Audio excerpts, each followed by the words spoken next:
All right, welcome to The Explainer. Today we're going to talk about a moment that honestly changed everything. We're not talking about a huge battle or a massive discovery. We're talking about something way simpler, a name change. But this one shaped history.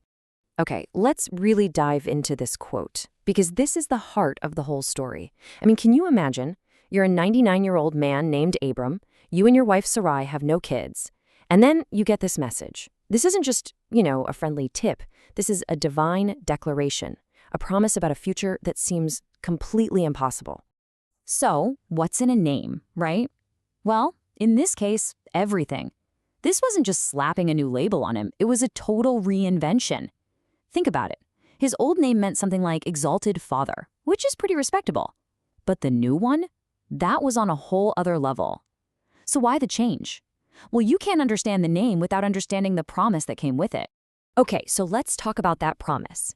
It's all wrapped up in this thing called a covenant. And trust me, this isn't just some boring historical detail.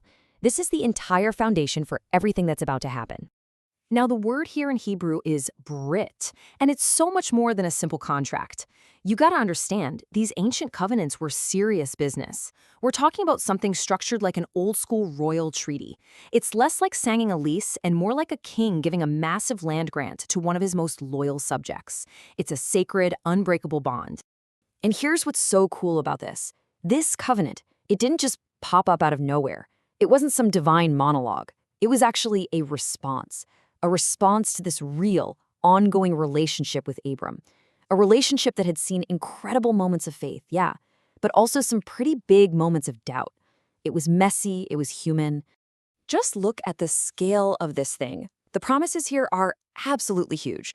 It's not just, hey, you'll finally have a kid. No, it's, you will be the father of a multitude of nations. And not just that, but kings of peoples will come from you. Plus, there's a promise of land, the land of Canaan. And maybe the biggest promise of all, I will be their God. This is a nation-building, world-shaping agreement. All right, so with that huge promise in mind, let's get back to the names. This is the heart of it, right? What exactly was the difference between Abram and Abraham? Okay, so check this out. Before, his name was Abram. It means Exalted Father, which, is a pretty respectable name for a leader.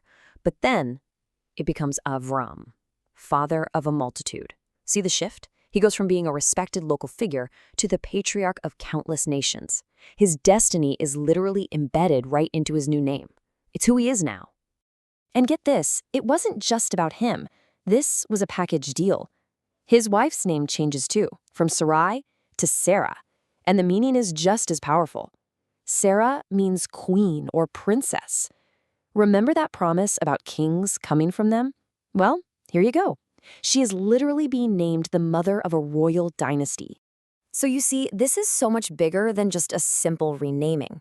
Some scholars even call it a recreation.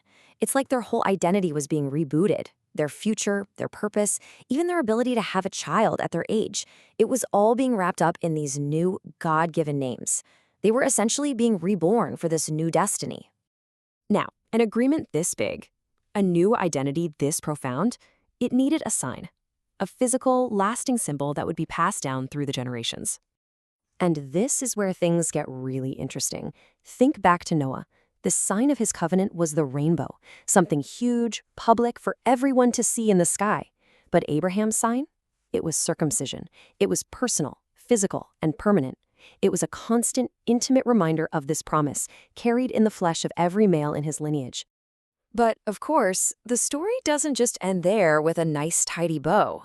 Oh no, it gets way more complicated. And this next part sets up a pattern that we see again and again throughout the rest of the story. So here you have Abraham, and you can just feel his heart as a father. He's worried about his first son, Ishmael. He basically says, what about him? Please let him be okay.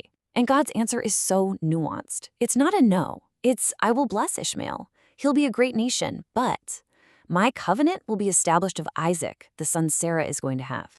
And if you look, you'll see this becomes a theme. It's this recurring pattern of divine choice. Think about it, Cain and Abel, Shem and his brothers, later Jacob and Esau. One line is chosen to carry that specific covenant forward, but, and this is key, the other isn't just cast aside. They're also blessed. They also become great nations.